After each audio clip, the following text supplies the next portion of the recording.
Ground astroturf নির্মাণ হয়ে গেলে পরে আশা করা যায় যে দপ্তরের তরফ থেকে ক্রীড়া ক্ষেত্রের পরিকাঠামোকে আরো সম্প্রসারিত করবার জন্য এবং বিশেষ করে জনজাতি অংশের যারা আছে তাদেরকে খেলাধুলার আঙ্গিনায় টেনে আনবার জন্য আমাদের যে সক্রিয় উদ্যোগ তাকে আরো বেশি কার্যকরী এবং ফলপ্রসূভাবে আমরা রূপায়ণ করতে পারব।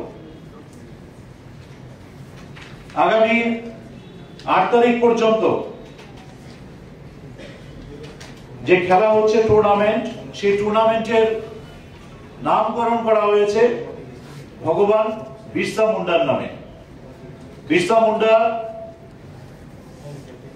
প্রবাদ প্রতি স্বাধীনতা সংগ্রামী ছিলেন, জেহাদি যোদ্ধা ছিলেন।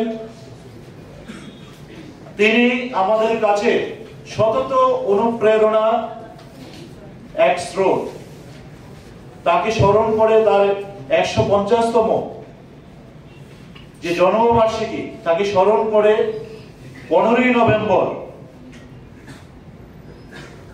যেটাকে আমরা জনজাতি গৌরব দিবস হিসেবে পালন করি, কারণ সেদিন বিরসা মুন্ডার জন্মদিন।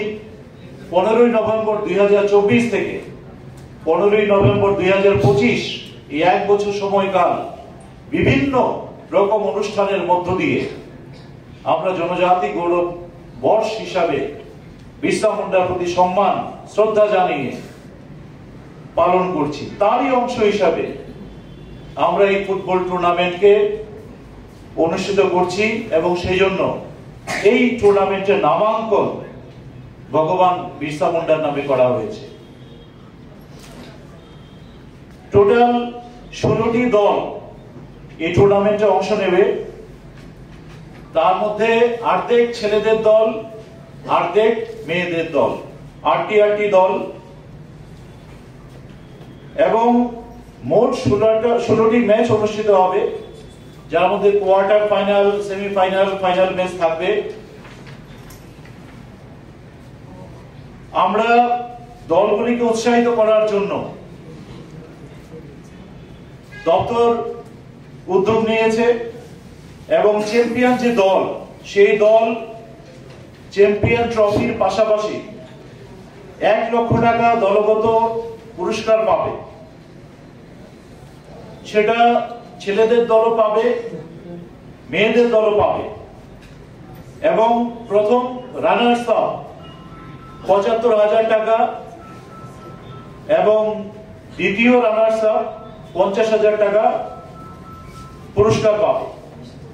এছাড়াও যে দল ফেয়ার প্লে অর্থাৎ স্বচ্ছভাবে সুন্দরভাবে খেলবে সেই দলকে একটি ট্রফি এবং তার পাশাপাশি 25,000 টাকা পুরস্কার মূল্য হিসাবে প্রদান করা হবে।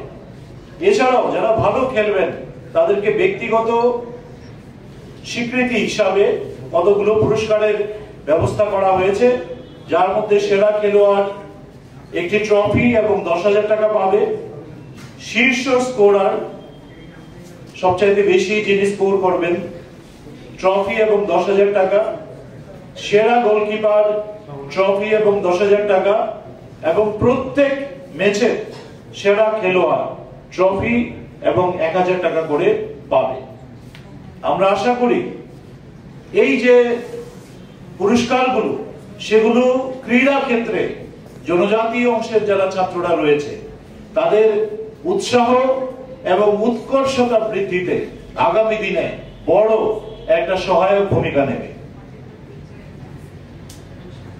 আমরা আপনাদের মাধ্যমে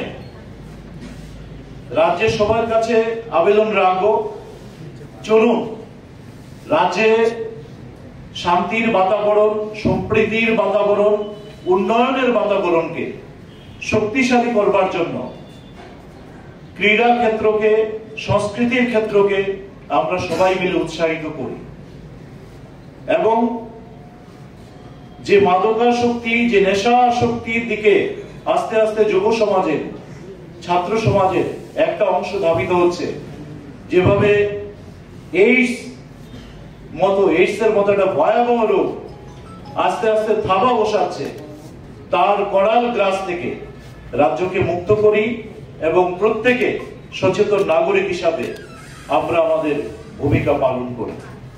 আজকে আর কিছুক্ষণ পরেই যে ট্রফিগুলি আমরা প্রদান করব তার একটা ফর্মাল আনভেইলিং হবে, সেটারও সবাই আমরা সাক্ষী হব।